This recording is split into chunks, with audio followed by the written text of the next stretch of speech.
ಬಂಟ್ವಾಳ ಶಾಸಕ ರಾಜೇಶ್ ನಾಯ್ಕ್ ಉಳಿಪಾಡಿ ಅವರು ತಮ್ಮರ ಕಚೇರಿಯಲ್ಲಿ ಬಂಟ್ವಾಳ ಪುರಸಭೆಯ ಸಮಗ್ರ ಕುಡಿಯುವ ನೀರಿನ ಯೋಜನೆಯ 2ನೇ ಹಂತದ ಕಾಮಗಾರಿಯ ಪ್ರಗತಿಯ ಕುರಿತು ಪುರಸಭಾ ಜನಪ್ರತಿನಿಧಿಗಳು ಹಾಗೂ ಅಧಿಕಾರಿಗಳ ಸಭೆ ನಡೆಸಿದ್ದಾರೆ.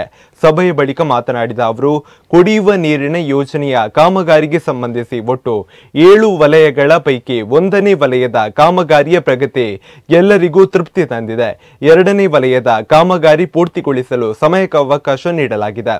ಪುರಸಭಾ ವ್ಯಾಪ್ತಿಯ ಒಳಚರಂಡಿ ವ್ಯವಸ್ಥೆಗೆ ಈಗಾಗಲೇ ಅನುದಾನ ಬಿಡುಗಡೆಗೊಂಡಿದ್ದು, ಜಾಗದ ಸಮಸ್ಯೆಗಳನ್ನು ಸರಿ ಮಾಡುವುದಕ್ಕೆ ತಹಶೀಲ್ದಾರ್ಗೆ ಸೂಚನೆ ನೀಡಲಾಗಿದೆ. ಒಟ್ಟು ಕಾಮಗಾರಿಯನ್ನು 45 ಕೋಟಿ ರೂಪಾಯಿ ಹಾಗೂ 14.5 ಕೋಟಿ ರೂಪಾಯಿಗಳ 2 ವಿಭಾಗ ಮಾಡಿದ್ದೇವೆ.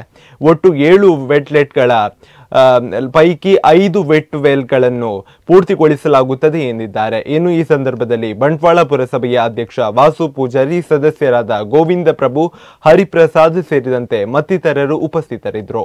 ಬಂಟ್ವಾಳ ಮುನ್ಸಿಪಾಲಿಟಿ ಪುರಸಭೆಯ ಕುಡಿಯುವ ನೀರಿನ ಬಗ್ಗೆ ಇದೊಂದು ನೀರಿನ ಕಂಪ್ಲೀಟ್ ಆಗಲಿ, ಮತ್ತೆ ಯುಜಿಡಿಗೆ ದುಡ್ಡು ರೆಡಿ ಇದೆ, ಇನ್ನೆಲ್ಲ ತಂದಿಟ್ಟಿದೆ.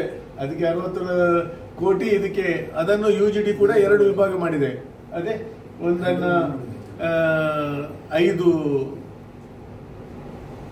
ವೆಲ್ಲತೆ ವೆಟ್ವೆಲ್ 5 ಮಾಡ್ತೇವೆ. ಒಟ್ಟು 7 ಇದ್ದದ್ದು, 2ರಲ್ಲಿ ತೊಂದರೆ ಇದರಿಂದ 5ಅನ್ನು ಮಾಡಿ, ಮತ್ತೊಂದನ್ನ ನಾವು ಬೇರೆ ಸ್ಕೀಮಲ್ಲಿ ತಕೊಂಡು ಬಂದು ಈಗ ಒಟ್ಟು 60 ಕೋಟಿ ಇದ್ದದನ್ನು ಈಗ 45 ಕೋಟಿದೊಂದು ಮತ್ತು 15 ಕೋಟಿದೊಂದು 2 ವಿಭಾಗಗಳನ್ನು ಮಾಡಿ ಅದು ಕೂಡ ಕಂಪ್ಲೀಟ್ ಮಾಡ್ತೀವಿ ಒಟ್ಟಿಗೆ. ಇದು ಸೆಕೆಂಡ್ ಅಮರತ್,